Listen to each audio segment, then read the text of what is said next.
Fora da política não há salvação. Um canal e podcast para discutir política. Produzido por mim, o cientista político Cláudio Couto.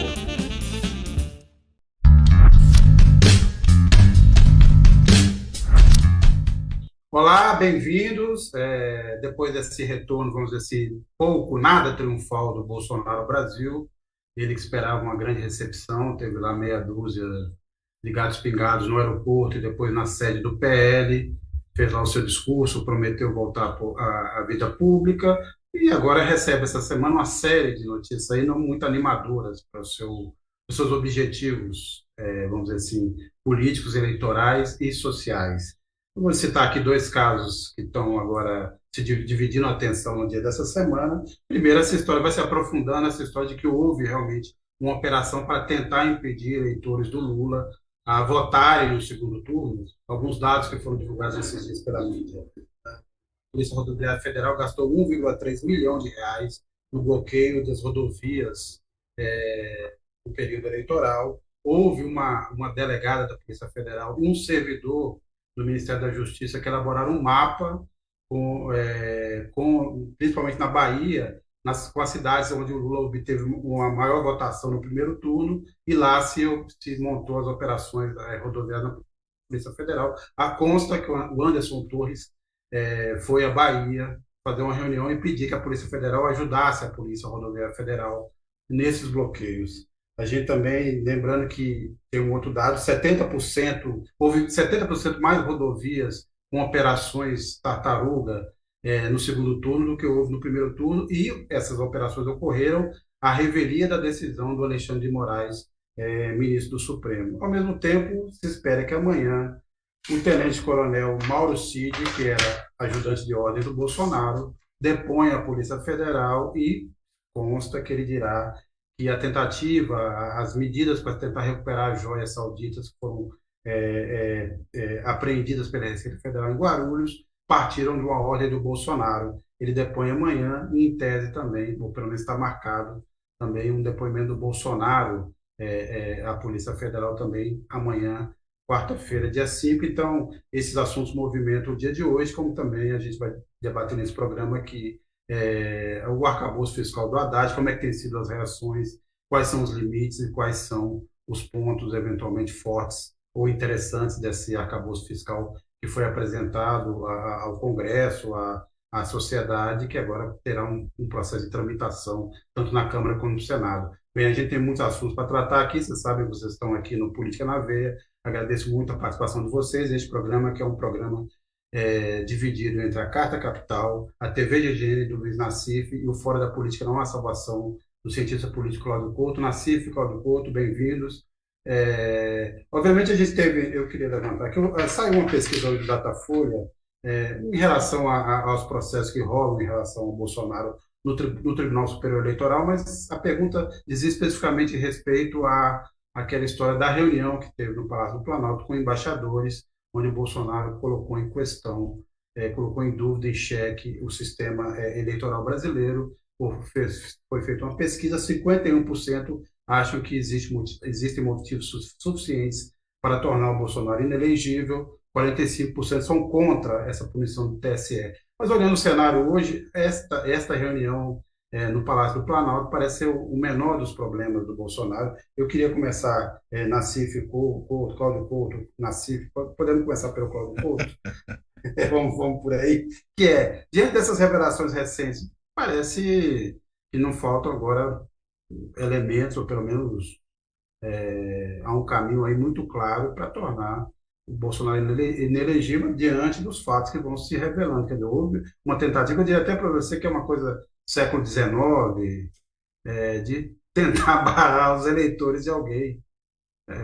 Quer dizer, tentou a força, né, impedir a eleição, é uma jogada de quinta categoria. Obviamente não me parece ter outra saída a não ser uma cassação, não cassação não, mas uma impugnação daquela chapa com a decorrente inelegibilidade do Bolsonaro.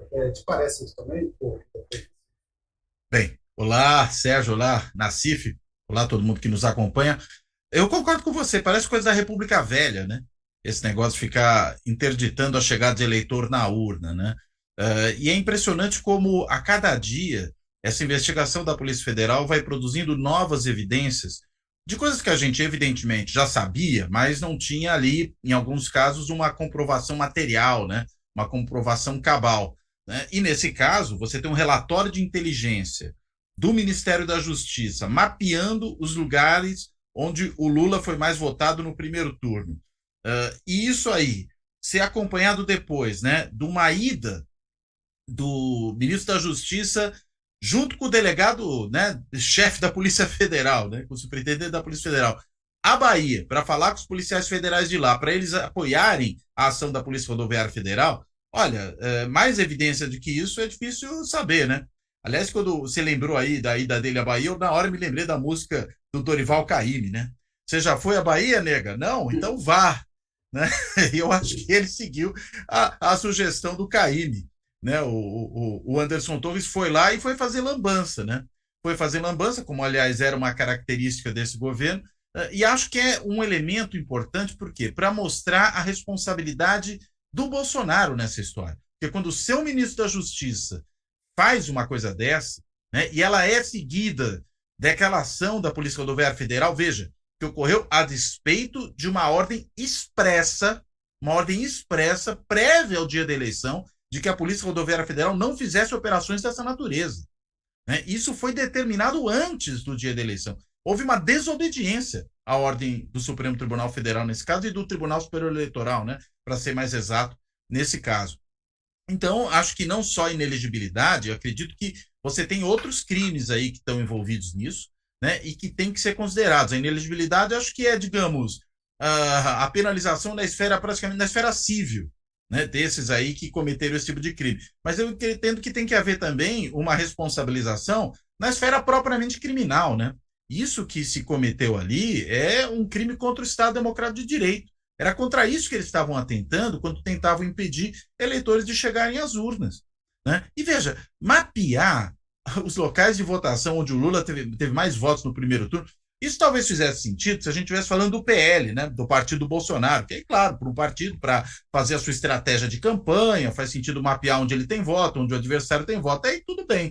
Agora, quando o Ministério da Justiça, a sua área de inteligência, produz um documento dessa natureza, e a gente vai juntando isso com outros dossiês estranhos que esse governo produziu, alguns inclusive ainda na época do ministro da Justiça, então, André Mendonça, né, que fez aquele dossiê contra os antifascistas, né, que é sensacional, né? Não é um dossiê contra os fascistas, é contra os antifascistas, né, que o dossiê foi produzido para perseguir ali funcionário público, né, um macartismo à brasileira no início do século XXI. Então, a gente vai vendo uma sequência de barbaridades. A ABIN, sob o general Heleno, também sendo instrumentalizada para isso. Tudo é muito coerente, né? Tudo se encaixa montando aí o quê?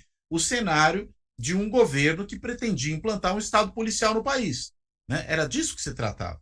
Então, acho que isso é de uma gravidade imensa e espero, né? O Anderson Torres já mudou de advogado, já não está mais com aquele advogado indicado pelo Flávio Bolsonaro, inclusive é o mesmo advogado do ajudante de ordens do presidente Bolsonaro, né? O tenente-coronel Cid, que é aquele que carregava a pasta, né? Vai se saber lá para quê, né? Se tinha joias na pasta também, do Bolsonaro para cima e para baixo. Enfim, esse coronel Cid foi aquele que determinou que fosse ali um sargento da Marinha, fosse até o aeroporto onde estavam retidas as joias para tentar resgatá-las. Ou seja, alguém diretamente ligado ao presidente da República, mais íntimo do que ele, do ponto de vista da ligação política ao presidente da República, é impossível imaginar alguém. Né? E ele aí também tem o quê? O mesmo advogado do Anderson Torres. O que mostra o seguinte, que pelo jeito eles estão percebendo que a situação para eles ficou feia, talvez seja o caso de se defenderem, e nisso aí o risco do Bolsonaro ser rifado, né, e ter que responder pela determinação que deu a esse tipo de conduta, esse risco aumenta muito. No caso do Anderson Torres, são quase 30 anos de prisão, caso ele assuma a responsabilidade de todas as acusações, incluindo o tal documento, a minuta golpista. Mas, assim, só queria acrescentar esse ponto.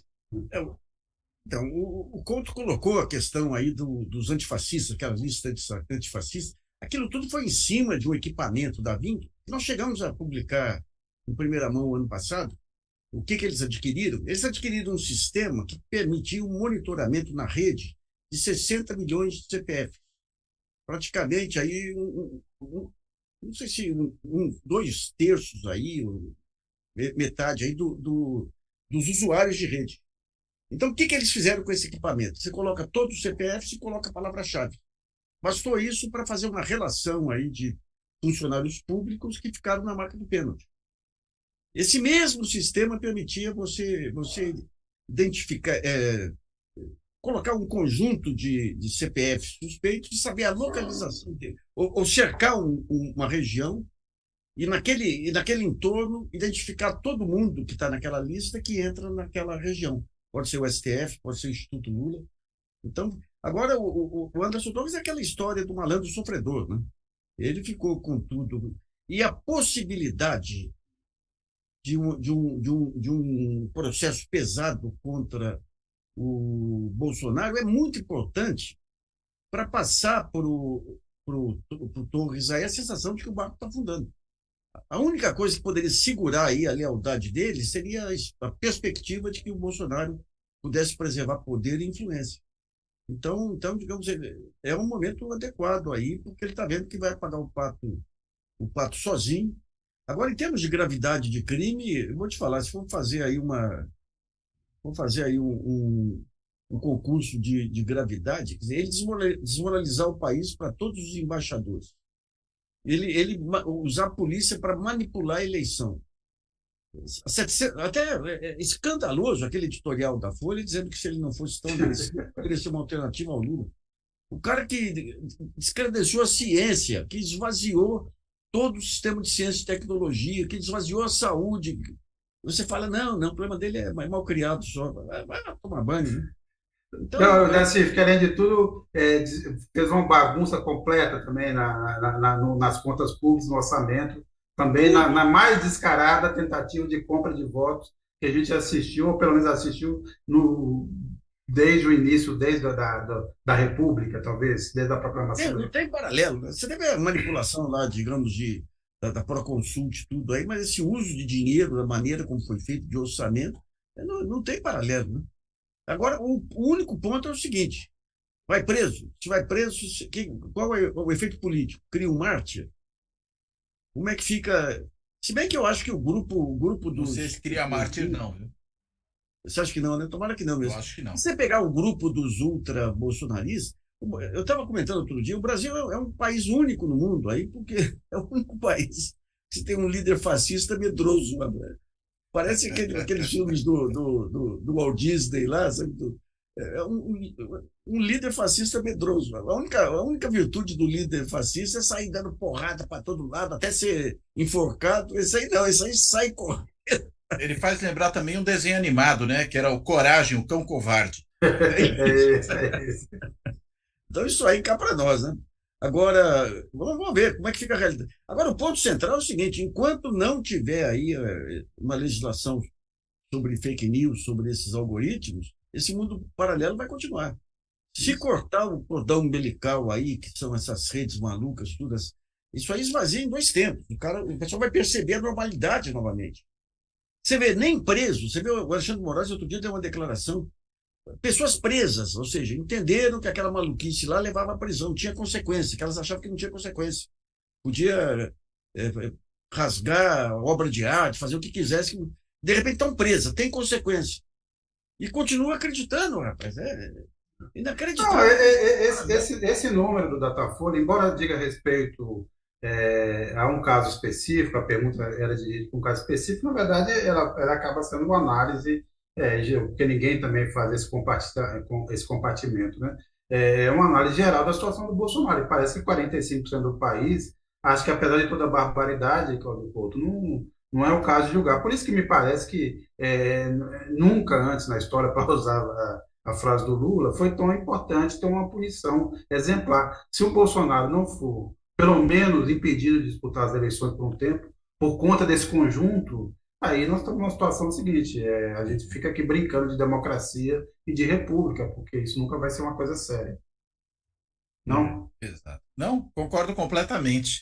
Né? Afinal de contas, se a gente não fizer a justiça valer para alguém que cometeu tantos crimes, né, pode fechar o país, né? Não precisa mais continuar aqui mantendo o país em funcionamento. Não, acho que por isso que eu não acredito que isso tornará o Bolsonaro um mártir, né? Porque É. há uma expectativa de que essa punição ocorra, embora você tenha ali metade que acha que ele não tem que se tornar inelegível, né? Eu não creio que essa metade, a maior parte dela, se mobilize para defendê-lo uma vez ele se tornando inelegível. E muito menos, né, ele sendo preso, por exemplo, pela tentativa de apropriação indébita, se não peculato, né, das joias, né, das joias que são joias da União, não são joias dele, nem da Michelle Bolsonaro, né? São joias da União. Ainda por cima, quando fica claro, e parece que esse vai ser o ponto que tende a ser revelado pelo Coronel Cid, né? Que foi determinado ao Cid pelo Bolsonaro ali na véspera da transição de governo que isso fosse feito. Não é à toa que o sargento da Marinha foi à alfândega. Né? Ele foi à alfândega justamente porque o Bolsonaro determinou ao seu ajudante ordens que, por sua vez, mandasse ali, né, um soldadinho para poder resolver o problema. Né? E, de novo, né, mais uma vez, envolvendo os militares. Né? Você falou aí, enfim, é uma situação que suja ainda mais a imagem dos militares. A gente vê aí coisas, inclusive, que são tão erradas quanto ridículas, né? Como essa Sim, questão de compra de salgadinhos, sim, né? sim. Esse dinheiro gasto, né? De forma Fica, perdulária, né? Com situações que não se justificam, mas os militares se envolveram em coisa muito mais grave do que isso. Né? Se envolveram não só nessa apropriação indébita do Bolsonaro em relação às joias, ou pelo menos na tentativa dela, mas se envolveram na carnificina da pandemia, né? Com o sim. general da Ativa pilotando o Ministério da Saúde, né? Um especialista em logística que não sabia direito distinguir hemisfério norte de hemisfério sul. Né? Era isso, que não sabia, que confundia Amapá com Amazonas. Sem Né? falar na E produção de levou cloroquina. 700 mil mortos.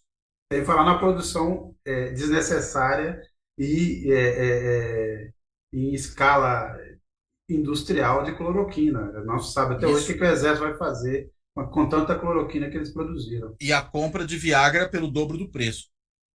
Agora, falar nisso, pelo menos há relatos na imprensa de que tem uma tentativa aí de reaproximação, vamos dizer assim, de refundação das relações Lula e militares, tem tido encontros mais frequentes, tal. Mas você já tem alguma informação sobre isso? Você vai Tem. gozar, né? Vamos pegar hoje talvez o projeto mais importante dos militares, que é a questão do ProSub, o programa de submarino. Por que é relevante? Porque o próximo pré-sal nosso aí é a questão da exploração do uso do mar para terras raras. Você pega aí a China disputando lítio para cá, Estados Unidos para lá, e o Brasil tem uma formação geológica que é um pouco além da, da fronteira marítima aí, que tem a maior riqueza que agora é suspeita, digamos assim. E para isso vai precisar ter tecnologia para poder chegar lá perto lá e ganhar o mar territorial. Então, o submarino nuclear é fundamental para isso aí. Daí você pega o submarino nuclear, duas figuras-chave do submarino nuclear. O Bento, esse é o almirante Bento que traz as joias na bagagem dele aí. Um cara que deveria ter noção de segurança nacional energética, permitiu os negócios da Petrobras, os negócios da Eletrobras. Um horror, um horror, um horror. E o outro, que é o grande cara aí dessa área nuclear, é o almirante Rocha, que era o secretário de Política Internacional Estratégica do Bolsonaro, e declarou aí que não votava em ladrão, que ladrão não podia ganhar a eleição. Ou seja, esse pessoal tem merda na cabeça, rapaz. Um programa dessa. Eu conversei outro dia com uma figura histórica da Marinha aí. E ele falou: pô, mas como que meus companheiros foram entrar nesse jogo da ultradireita? Desmoralizou toda a Marinha. Então, como é que fica agora? E a Marinha foi aquele pessoal que não quis transmitir o cargo lá, que não quis Sim, bater sim. continência com o Sim. Lula. Que não Ou sai seja, antes. a noção que eles têm de segurança nacional, de ser um poder de Estado, ser de Estado, não de governo, é de uma ignorância abissal, sabe? Abissal. Então, e com o resto tudo aí, você pega lá o ministro da Saúde lá, que a Fazer esposa, agora a das ex, tapas. a ex-esposa, porque ele é de Manaus, né? É de uma família, tem transportadora, tudo. Enquanto a população morria por falta de oxigênio, que ele não providenciou. E não aceitou que a Venezuela oferecesse esse oxigênio. Ele fazia festa com uísque na casa dele. Então, digamos, olha, tudo que conseguiram blindar da imagem das Forças Armadas, desde do tal pacto aí que o Jobim fez em nome do povo brasileiro para a anistia. Outro dia eu fui assistir a um documentário aí sobre que pega os torturadores pegam o Brilhante Ustra. A arrogância do Brilhante Ustra, já velho, já no final aí, sendo inquirido pela Comissão da Verdade, o Fonteles, o grande ex-procurador-geral lá, dá uma enquadrada nele aí. Ou seja, tudo isso eles conseguiram abarcar e conseguiram agora, com 4 anos de Bolsonaro, que é o que dizem alguns caras, não foi o governo do Bolsonaro, foi um governo militar que tinha um pateta à frente. Mas comprometeu toda a estrutura e a história das Forças Armadas. Né? Agora, a gente não vai conseguir se livrar dos militares tão cedo. Aliás, tão cedo é uma brincadeira, né? Eles vão continuar por aí. Então, me parece que essa tentativa que tem o Lula de produzir, vou chamar assim, um degelo, né, com relação a esses militares, eu acho que é o caminho necessário, né? Nesse sentido, acho que as ações estão sendo tomadas, acho que inclusive o comandante do Exército, né, meu Deus do céu, agora eu me esqueci. O general Tomás, obrigado, Nassif. Né, o general Tomás, ele vem tendo uma atitude correta em relação a isso. O fato da gente não ter na ordem do dia a comemoração do 31 de março é um fato importante, isso precisava ser feito. Seria inadmissível que isso voltasse a ocorrer. Né? Então, acho que, enfim, as coisas estão caminhando ainda que a passos lentos. Né? E, claro, ninguém vai convencer os militares a pensarem de outra maneira. Né? Eles têm essa cabeça. Mas é preciso que eles, pelo menos, percebam que tem que se enquadrar como uma força de Estado, como servidores públicos que são. Né? E tem, consequentemente, que obedecer às leis, que obedecer à cadeia de comando. Eles sabem do que se trata isso. Né? Não é tão difícil mostrar aos militares que essa cadeia de comando tem que ser respeitada. Né? Então, eu acho que as atitudes nessa direção estão sendo tomadas de forma correta. Não, aliás, é importante esse ponto, Couto, porque lembrar, são servidores públicos. Outro dia tivemos aí o ex-vice-presidente, agora senador Milton Mourão, falando que o Exército não precisa ser amado nem entendido, mas temido. Aí eu pergunto assim, a população do país precisa temer, é um exército de ocupação, então, é isso. Então, nós estamos sob equação. Se ainda fosse por inimigos externos... É isso. Aí eu pergunto, será que o exército da Venezuela teme o exército brasileiro? Acho que eles ficam rindo ali na fronteira. Então, eu tenho a impressão que essa questão aí da nova zona marítima vai ser o próximo capítulo para tentar dar um mínimo de profissionalismo em torno de um Plano Nacional de Defesa. E quando você pega o Plano Nacional de Defesa lá atrás do Nelson Jobim, o ponto central era a Amazônia Azul. Uhum. O que é a Amazônia Azul? As Forças Armadas têm que defender a Amazônia e têm que defender o litoral lá. A Amazônia por conta, inclusive, do avanço aí do tráfico e tudo aí. E o litoral por conta do pré-sal. Então, se você for levar o pé da letra, e tem que levar o Plano Nacional de Defesa, não tem a menor lógica esses quartéis aí espalhados no Brasil inteiro. Não tem menor. Outro dia eu entrevistei aquele general dissidente, aquele que saiu do governo Bolsonaro lá, e eu perguntava, falei, general, qual que é a lógica de manter um quartel lá no Rio Grande do Sul para defender o Brasil do Paraguai? Ele falou, não, o problema aí é que a própria cidade vai reagir se tirarem o quartel. Sei. Então transforma o quartel numa assistência social lá para dar alguma utilidade a ele, né? Então, digamos, agora é complicado, porque quando você vê todas as instituições. Outro dia eu estava até escrevendo sobre essas limitações do Haddad aí.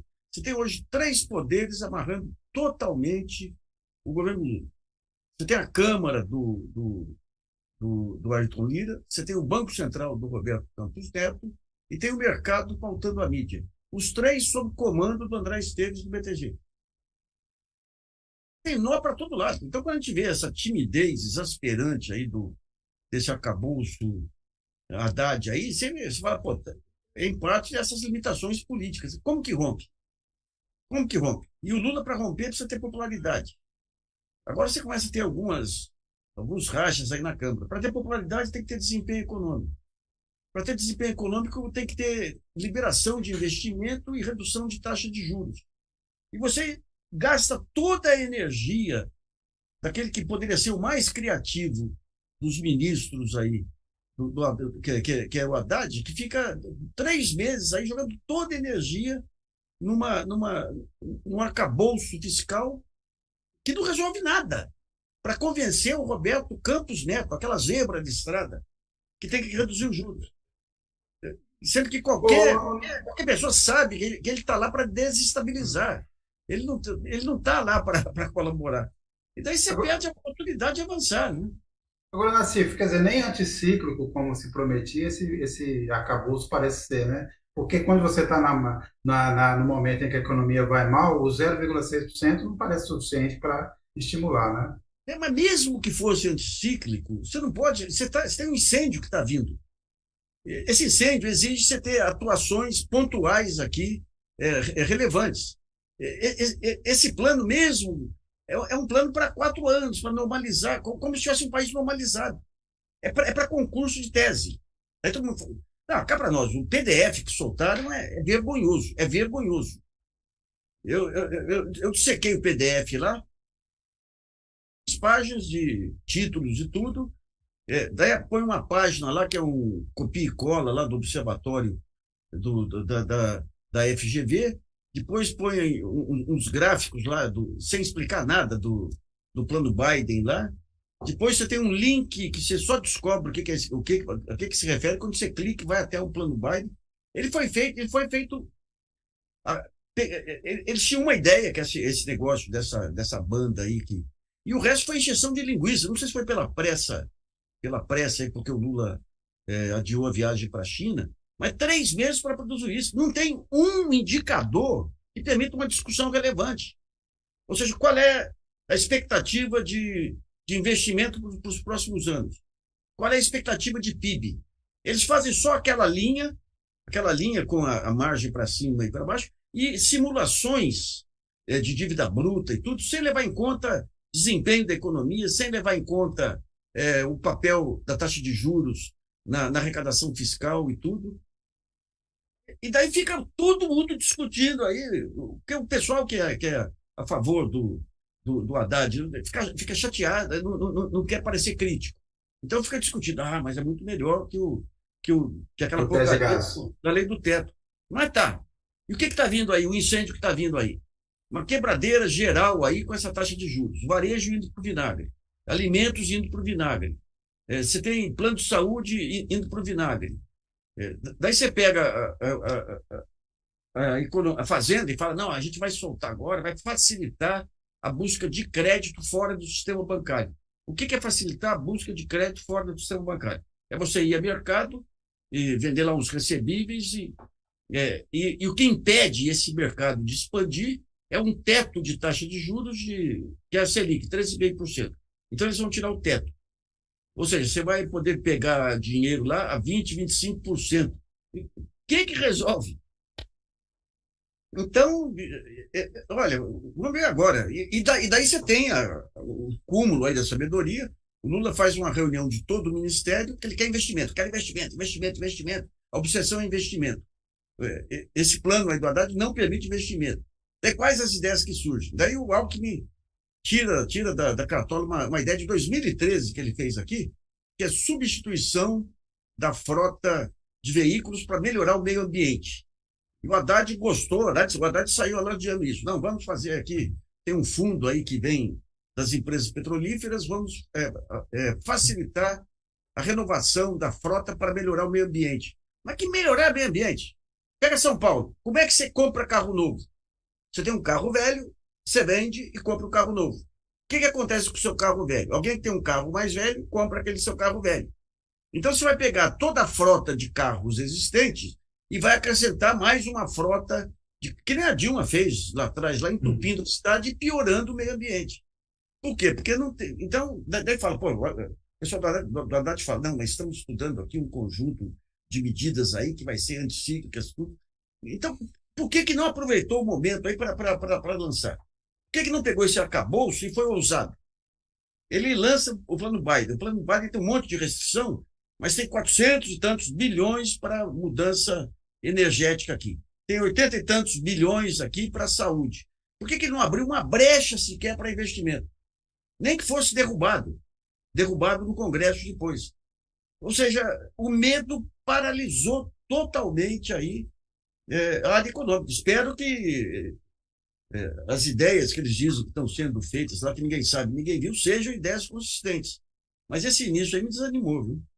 Lembrando que a gente ainda teve as declarações do Roberto Campos Neto, muito tranquilizadoras. Primeiro, eu não vi, soube, mas parece que as linhas gerais do arcabouço são boas e, se fosse necessário, o juro deveria estar em 20%. Se fosse para combater a inflação, o juro deveria estar 26% ao ano. E alguém tem dúvida de que o Roberto Campos Neto acha que o Roberto Campos Neto quer participar dessa discussão com alguma responsabilidade. É zero. Agora, eu queria só, queria que o Claudio comentasse algumas mudanças que aconteceram no Congresso, mas eu só queria lembrar, ainda do caso anterior, só fazer um comentário, que a gente fica que o Brasil não parece assim tão alarmado com todas as evidências dos vários crimes do Bolsonaro. Esse mesmo Brasil, que em 2016 estava naquele polvorosa por conta das pedaladas. Eu queria só lembrar que o Bruno Dantas, agora atual presidente do Tribunal de Contas da União, teve no Roda Viva e disse que o TCU nunca analisou as pedaladas fiscais da Dilma como um crime de responsabilidade. Então, nós estamos de novo naquela fase ainda de nós estamos nos livrando de tudo que nós fizemos. O TCU pode até não ter julgado, mas também não falou nada, né? Até porque o TCU não é quem julga crime de responsabilidade, né? Isso é da competência do Congresso, né? Mas esse impeachment da Dilma, a gente sabe, ele foi um impeachment às avessas, né? Primeiro se decidiu que se ia fazer o impeachment, aí se foi atrás de um motivo, né? E lá em março de 2015, portanto, no terceiro mês do segundo mandato da Dilma, já se falava em impeachment e já aparecia no debate público a questão do motivo que não sabia muito bem qual era. Ah, mas tem lá o escândalo do Petrolão, né? A Lava Jato está funcionando. Mas não estava vindo dali o problema. Isso não havia nenhuma evidência que a Dilma tivesse qualquer responsabilidade sobre aquilo, como, aliás, ficou claro que não tinha. Até o Papa já reconhece esse tipo de situação, né? E aí o que acontece? Bem, precisa arranjar alguma coisa que pelo menos possa falar, olha, aqui houve uma violação da lei. E encontraram ali a questão orçamentária no problema das pedaladas, né? Mas aí transformaram contravenção em crime, né? Acho que esse foi o grande problema aí. E virou um crime de responsabilidade, segundo a avaliação do Congresso. O problema o impeachment já estava resolvido, né? Não era a questão do que o TCU viesse a falar ou deixasse falar que iria mudar a situação. De alguma maneira, o que o Dantas falou no Roda Viva foi o que todo mundo já sabia, o óbvio, né? Realmente, o TCU não é um órgão responsável por apontar crimes de responsabilidade.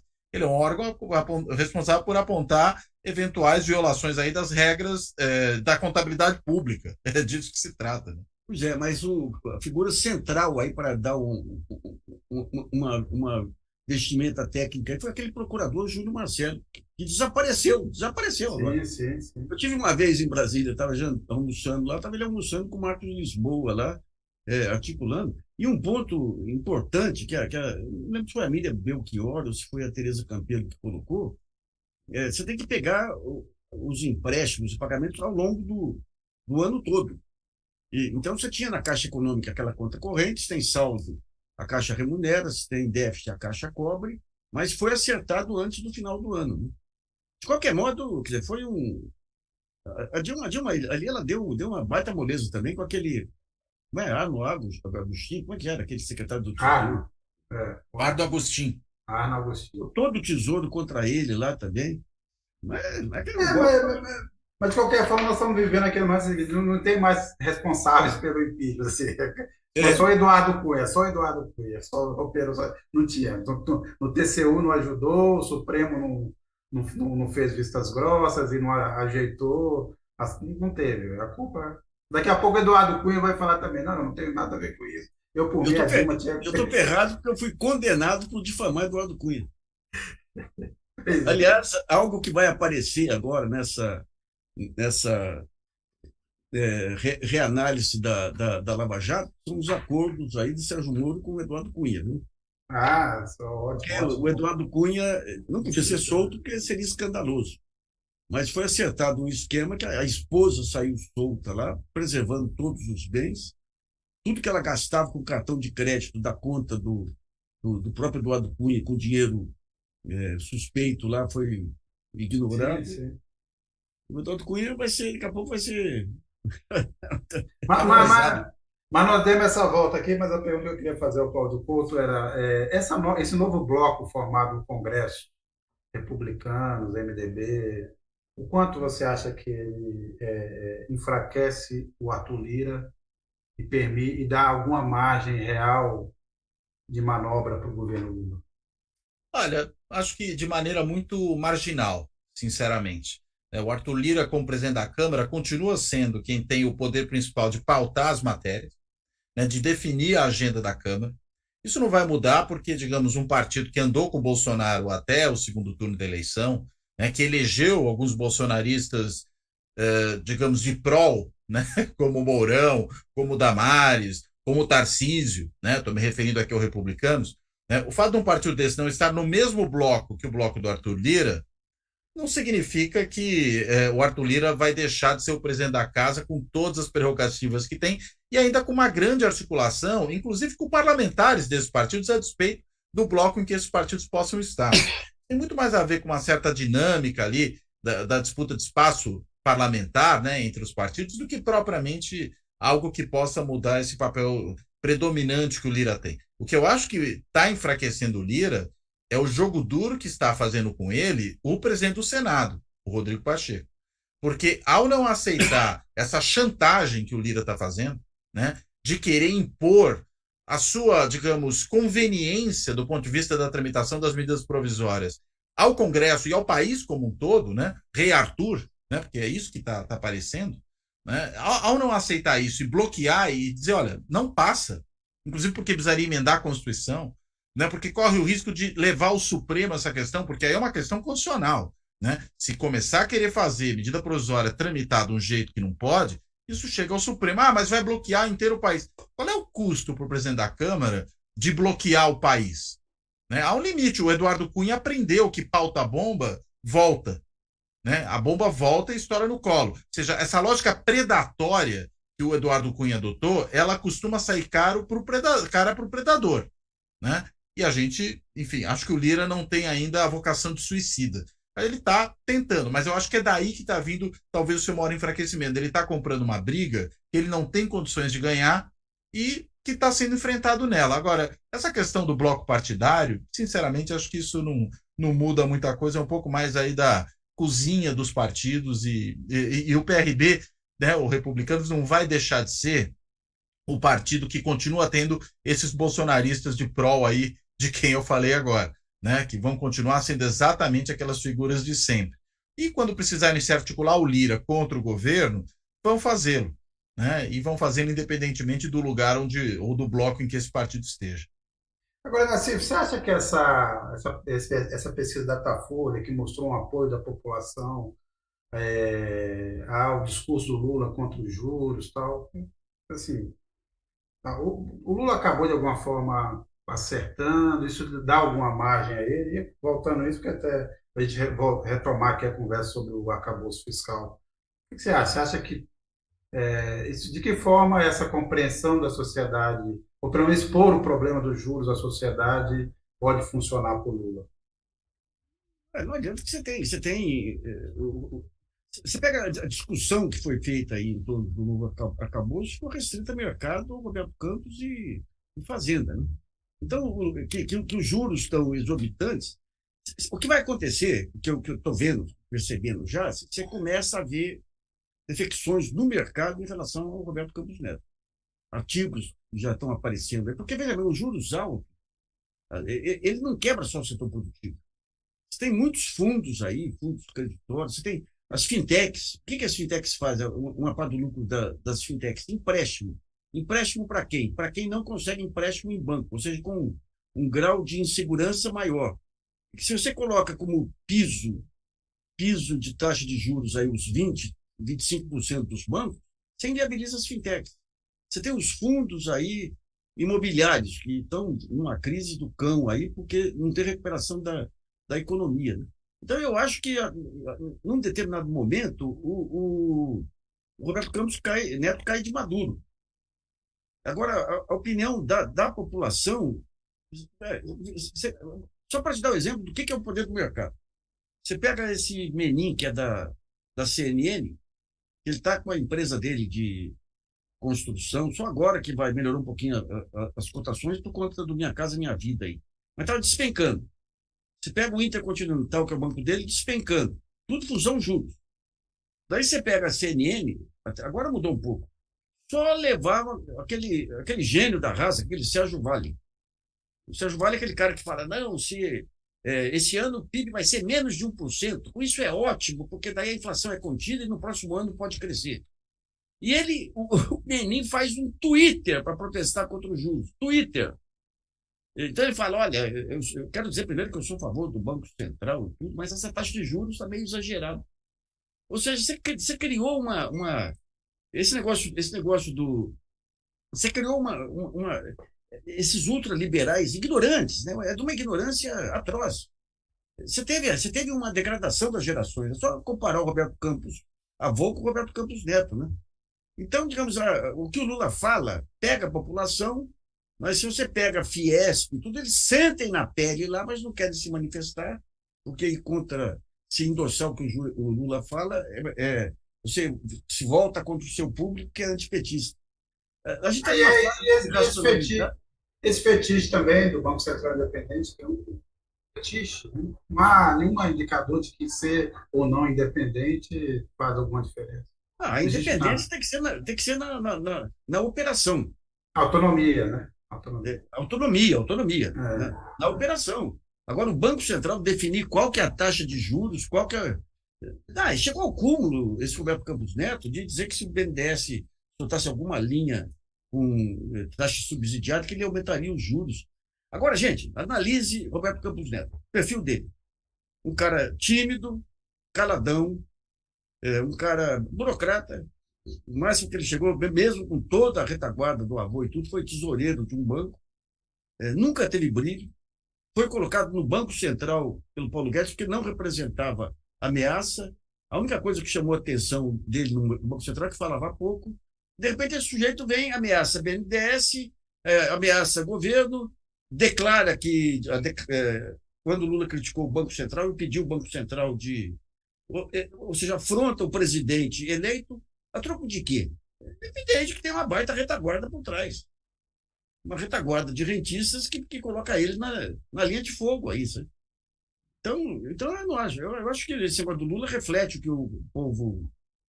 mas a racionalidade da discussão não chegou ainda na mídia e na opinião pública especializada. Agora, insistir um pouco nesse ponto de pesquisa, nas últimas a gente comentou muito por cima. Cláudio Couto, quer dizer, imagino que você tenha olhado aí as últimas pesquisas, no quanto elas podem valer para alguma análise. Eu queria saber o seguinte, você olhando hoje do ponto de vista, país quase 100 dias do governo Lula, o Lula pode estar tranquilo até que ponto? Até a página 2, quer dizer, você olha, a gente está falando muito aqui das forças historicamente contrárias, né? Quer dizer, o mercado financeiro, a mídia e tal, mas eu falo dessa população, depois de uma eleição tão difícil, mas também depois do início de um governo que parecia muito promissor, aí veio o 8 de janeiro, o genocídio, todas as histórias, e chegamos a esse ponto. Você diria que nesses 3 meses, olhando assim a sociedade brasileira, o clima da eleição continua o mesmo? Você acha que desanuviou um pouco? Ou nós estamos ainda no meio desse conflito e tem gente que não está percebendo o tamanho da encrenca? Olha, acho que primeiro essa pesquisa tem que ser lida considerando que país a gente tem hoje, né? Está sendo feita muita comparação entre esse primeiro ano do Lula 3 e o primeiro ano do Lula 1, né? Os primeiros meses, né? Na realidade, primeiros 100 dias, primeiros 90 dias. Mesma coisa em relação ao governo Dilma. Veja, a gente está falando de um país fraturado, né? Não é o país daquele momento, né? E, portanto, essa avaliação negativa do governo, por exemplo, que hoje pega ali cerca de um quarto do eleitorado, ela corresponde exatamente àquela avaliação positiva que havia do governo Bolsonaro a despeito de qualquer coisa. O Bolsonaro podia deixar morrer 700 mil, que os caras estavam aprovando o que ele estava fazendo. Ele podia fazer todas as barbaridades que fez nas mais diversas áreas, podia ter ministro da cultura, secretário da cultura, na verdade, nazista, que estava tudo bem. Essas pessoas não achavam que nada era problema. E aí ele manteve aqueles 25% o tempo inteiro. Ou seja, você tem um país fraturado de uma tal forma por essa radicalização, por essa polarização extremada que se produziu no país de 2013 para cá, que teve ali o seu ápice eleitoral na eleição do Bolsonaro, mas se aprofundou ainda mais durante o governo Bolsonaro, o que faz com que essas pesquisas elas revelem muito mais essa fratura da sociedade brasileira que continuou, e essa fratura vai demorar a cicatrizar. Esse governo vai ter que realmente fazer das tripas coração para conseguir corrigir esse problema, vai ter que mostrar realmente muito resultado, e mesmo assim, acho que não reverte ao ponto que a gente tinha antes, E nem estou falando aqui antes de 2018, mesmo antes de 2013, enfim, não volta mesmo, Não volta para esse estado. Então, na realidade, é uma pesquisa, claro, que dá uma notícia para o governo, do ponto de vista da sua avaliação, mas a taxa de rejeição desse governo será, eu diria, mantido esse cenário da fratura, e eu acho que ele vai se manter, ela vai ser ainda muito mais alta do que foi em momentos anteriores até o final desse quadriênio. Não tende a mudar isso. Porque você tem ali uma parcela do eleitorado, que é quem está sendo entrevistado aí para essa pesquisa, que vai avaliar negativamente esse governo a despeito de qualquer coisa. Da mesma maneira que avaliava bem o governo Bolsonaro a despeito de qualquer coisa. Agora, tem alguns pontos específicos que eu acho que tem que ser olhados com uma certa atenção. Por exemplo, uma dinâmica relativa à avaliação da economia, tanto do ponto de vista de expectativas, como daquilo que, enfim, já vem acontecendo. Há uma pequena piora entre o que havia ali no final de 2022, já o Lula eleito, antes da posse, e o que aparece agora. Ou seja, as pessoas têm uma certa expectativa que se dava naquele momento frustrada até esse momento. Claro, o governo agora apresentou a sua política econômica de maneira mais clara, E segundo o Nassif mostrou aí, talvez não tão clara assim, Já que realmente o PowerPoint ali não tem muita coisa, claro, tem que olhar também o que o próprio ministro da Fazenda e outros membros do governo andaram falando por aí, acho que mais do que o PowerPoint ali, que realmente é muito sumário, Mas, enfim, a gente vai ter uma ideia mais clara disso a partir da semana que vem, quando finalmente deve chegar algum tipo de projeto de lei ao Congresso para propor isso. E veja, e também dá para entender, Não manda antes, porque você tem um Congresso que até esse momento ainda está, em grande medida, paralisado. As comissões temáticas permanentes demoraram muito a ser formadas. A gente tem, eu já falei disso mais cedo hoje aqui, essa briga da Câmara com o Senado, capitaneada pelo Arthur Lira. Então, nem adiantava mandar esse projeto muito antes. Era melhor esperar as coisas se organizarem um pouco para mandar. Foi isso que foi feito. Ou seja, não há novidade no campo econômico. O que há de novidade em relação ao governo, em grande medida, é a retomada de uma série de políticas públicas que foram desmanteladas, destroçadas durante o governo Bolsonaro. Bolsa Família, Minha Casa Minha Vida, mais médicos. O PAC agora, Perdão? O PAC agora, que vão retomar o PAC. Mesmo a política externa. Por isso que as viagens aí do Lula são importantes. O Brasil é um país que se tornou, para orgulho do Bolsonaro e dos seus seguidores e do seu ex-ministro das Relações Exteriores, um par internacional. Tem que consertar esse negócio. Agora, nada disso dá resultados palpáveis para grande parcela da população. E aí, só uma última coisa. O fato de a gente ter uma estratificação aí, quando você olha quais são os setores da sociedade que avaliam negativamente ou positivamente o governo hoje, são os mesmos que votaram a favor ou contra o Lula na eleição de 2022. Ou seja, a fratura continua, a gente tem muito mais uma inércia dessa divisão e do tipo de percepção a respeito da política que ela gera, do que propriamente algo que possa ser tomado de maneira clara como, esta é uma avaliação do governo no sentido pleno. Estamos vivendo tempos diferentes. Não dá para tomar do mesmo jeito essa avaliação. Eu pensando até na política externa, também outro caso, vamos dizer assim, todos esses programas que estão sendo refeitos, a gente já discutiu aqui em outros momentos, parte dessa reconstrução, tudo foi destruído, então faz sentido você reconstruir sobre bases racionais. O Bolsa Família é um caso clássico, Os casos tinham feito aquele Auxílio Brasil, que era, na verdade, um desmonte não só do programa em si, mas de toda a informação e a tecnologia que ele agregou, faz sentido juntar o Bolsa Família. A política externa tem me chamado a atenção também, que ela é menos, até esse momento, menos propositiva do que foi quando o Lula chegou em 2003. Obviamente, a figura do Lula, o Lula como personagem, como um personagem até ansiado por parte do mundo, está aí ele se colocando, ele pessoalmente, a sua imagem, mas a política externa até esse momento me parece muito reagir ao jogo da conjuntura ali, do momento, quer dizer, uma coisa meio errática. Eu queria saber se vocês concordam comigo, me parece assim, não tem ali uma... Ainda não está claro para mim quais são os novos limites, os traços dessa política externa brasileira, obviamente olhando que o mundo mudou claramente, mudou, é uma outra realidade, mas os princípios para mim ainda não ficaram claros. Nassif e Couto, não sei o que você tem Olha, analisado. eu acho que digamos, o ponto central de estratégia aí, que a gente tem sentido pelas conversas aí, pelo Celso Amorim, que é o grande cérebro aí, é o seguinte: você tem você tem a polarização China e Estados Unidos. Você tem uma Europa que tá solta aí, sem saber o que fazer, né? Então, você faz uma aproximação com a China agora. Essa viagem à China aqui, vamos ver se. Eu acho que já tem mais clareza sobre o que o Brasil precisa, não é meramente acordo comercial. Acordo comercial, você exporta commodities e importa equipamento, né? Já tem dados relevantes de transferência de tecnologia, tudo. E depois saber a habilidade deles para negociar a contrapartida com os Estados Unidos. Fazer o quê? Você tem dois exemplos históricos relevantes aí. O Getúlio, quando ele explora a disputa Alemanha-Estados Unidos, que foi relevante. Antes de fechar com os aliados, o Brasil conseguiu muito equipamento alemão em troca de commodities. Depois fechou com os Estados Unidos, conseguiu a Companhia Siderúrgica Nacional. E o Juscelino, que fez algo extraordinário lá, que quando ele traz a indústria automobilística, o que ele faz?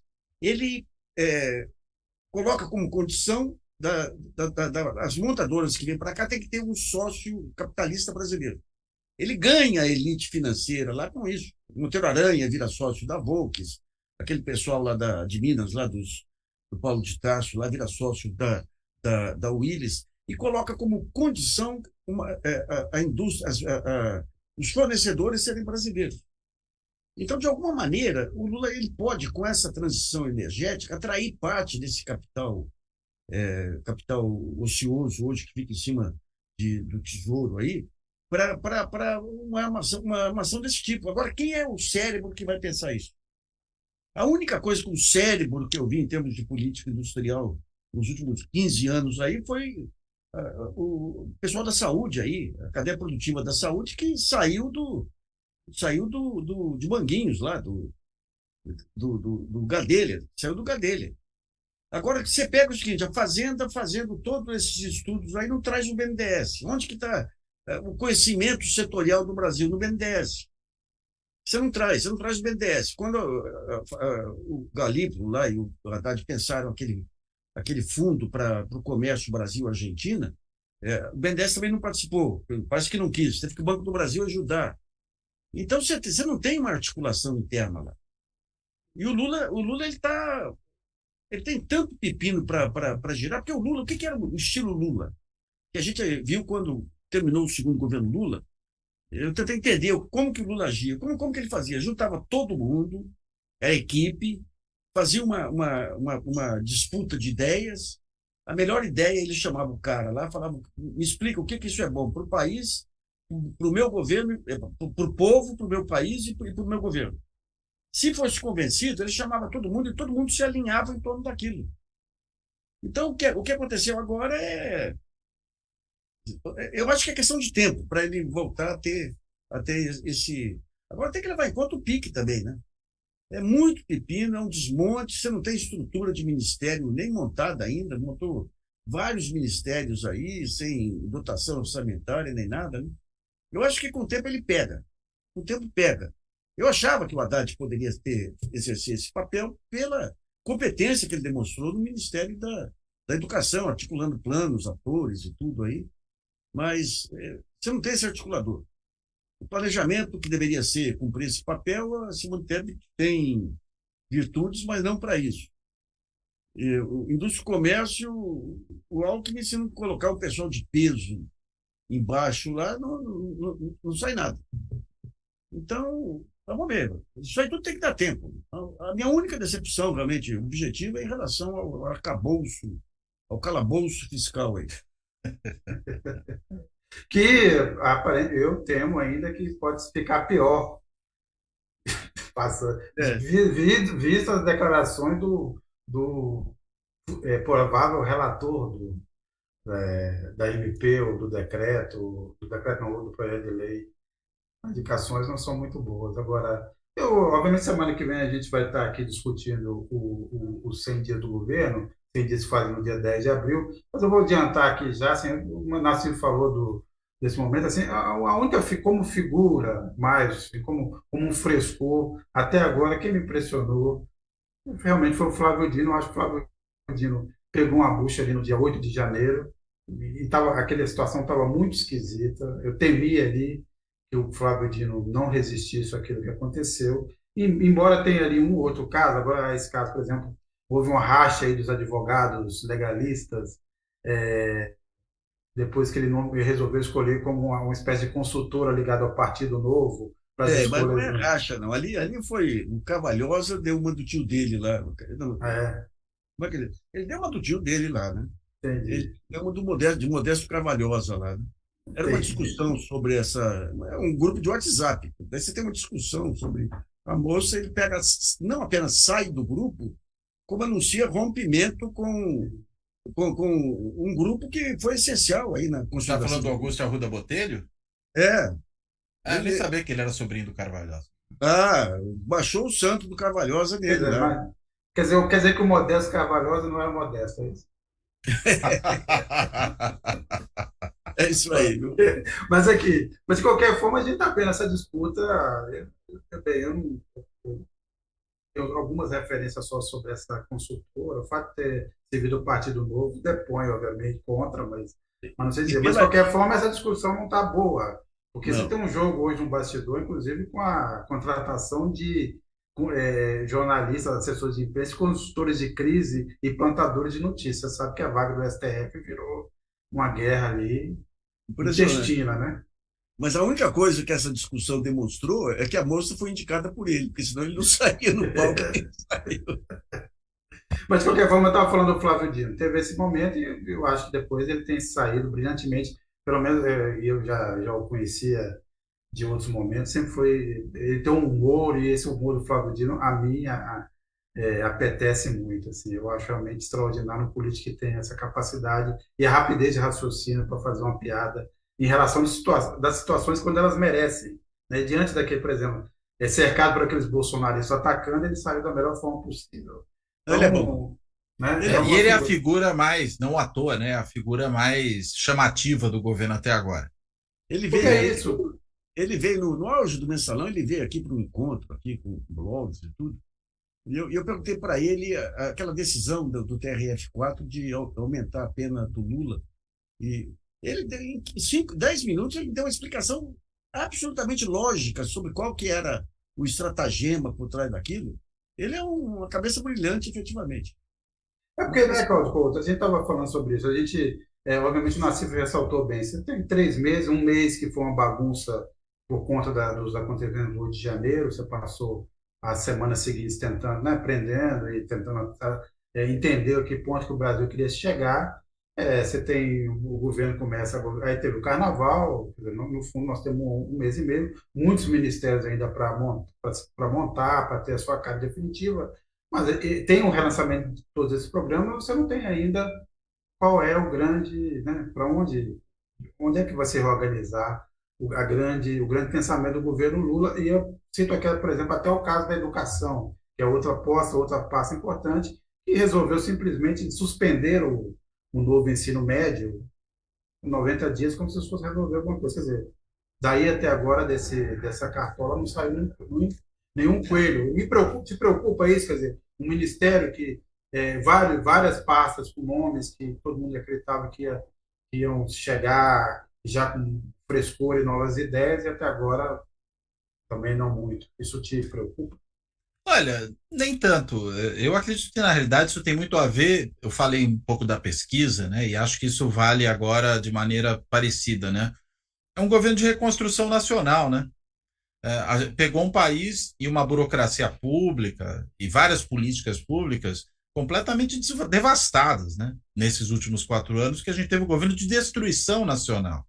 Então, acho que antes de você conseguir ter, vamos dizer, políticas no sentido mais positivo do termo, né, de você colocar as políticas em funcionamento para produzir uma grande alteração, você tem que organizar minimamente o próprio governo, né?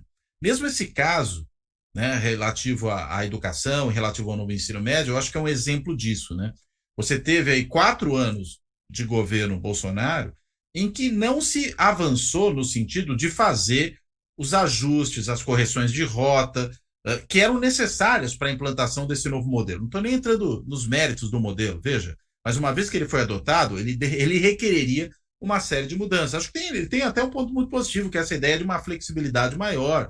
Acho que isso é positivo e vários estudiosos da educação também têm defendido isso, mas não dá para você imaginar que as condições de implementação disso sejam iguais no país inteiro. E se você tem um governo que não tomou nenhuma providência em relação a isso, que foi o caso do governo Bolsonaro, aliás, sequer no mínimo minimorum ele tomou, veja o quanto ele demorou para finalmente se ocupar da questão do Fundeb, que na verdade andou muito mais por diligência da Câmara do que propriamente por empenho do governo federal e do Ministério da Educação. Se nem nessa área ele agiu, imagina na implantação do novo ensino médio, né, que requeriria algum tipo de suporte, algum tipo de apoio do governo federal em relação a estados e municípios que iriam implantar isso nas suas escolas. Então, me parece que agora o que está acontecendo nessa área, acho que esse é um exemplo, veja, estou falando da educação porque é o que está, claro, na ordem do dia nessa semana, mas eu acho que ilustra muito do que aconteceu. Essa ausência de ação do governo anterior obriga esse governo a fazer um freio de arrumação. E acho que é isso que está sendo feito agora. Você tem um freio de arrumação, você tem tempo para pensar em correções de rota, em ajustes, antes que a coisa produza efeitos em boa medida irreversíveis, né?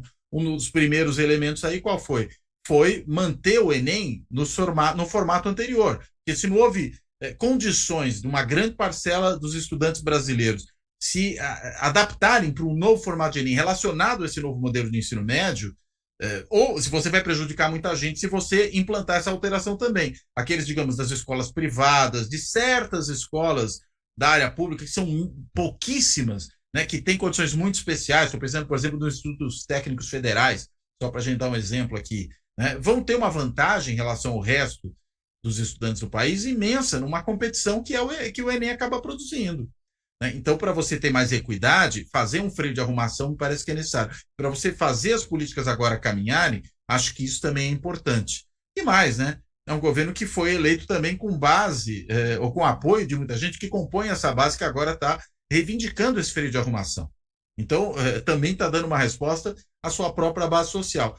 E insisto, acho que isso, na realidade, é um tipo de situação que se reflete em outras áreas do governo. Acho que é muito difícil, antes dessa arrumação, e acho que ela deve demorar todo esse primeiro semestre, que a gente comece a ver coisas muito efetivas sendo entregues. Acho que é só a partir dali que você vai poder ver alguma coisa que dá mais cara para esse governo, que ele vai poder imprimir a sua marca às políticas públicas. Primeiro tem que, pelo menos, retomar o ponto de partida, né? Que a gente regrediu nos últimos 4 anos. Né? E políticas públicas, elas são resultantes de um processo de acúmulo ao longo de vários governos, que dão continuidade, que aprimoram, que aprofundam. Quando você tem um que vem e bagunça tudo no meio, você tem que dar um passo atrás mesmo. Acho que é, em boa medida, isso que está acontecendo. Como diria um certo líder político, às vezes é preciso dar um passo atrás para dar 2 passos à frente. Assim, foi uma última pergunta aqui, se eu puder responder de forma sucinta, vem inclusive do GGN, do Carlos Bandouki. Ontem o Tasso Genro elogiou bastante o arcabouço fiscal do Haddad. O que você acha disso? Torcida. Muito bem.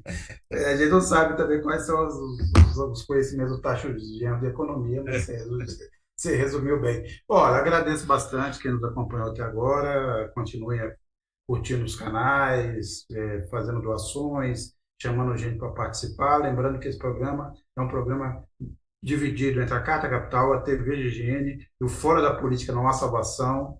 Acompanhe também a programação de todos esses canais, o Cláudio Couto, que não está aqui diariamente como nós, mas porque tem outras funções para fazer, mas todos os sábados ele tem lá programas inéditos também no canal, vale a pena sempre assistir, é muito interessante. Então, por favor, o Nassif nem se fala, tem uma longa programação diária aí também, acompanha a Carta Capital. Semana que vem nós vamos debater aqui os 100 dias e, bem, Nassif e Cláudio Couto, obrigado mais uma vez, até a próxima. Um abraço, amigos. Até mais. Obrigado, Sérgio. Abraço para você, abraço para o Nassif. Até a próxima.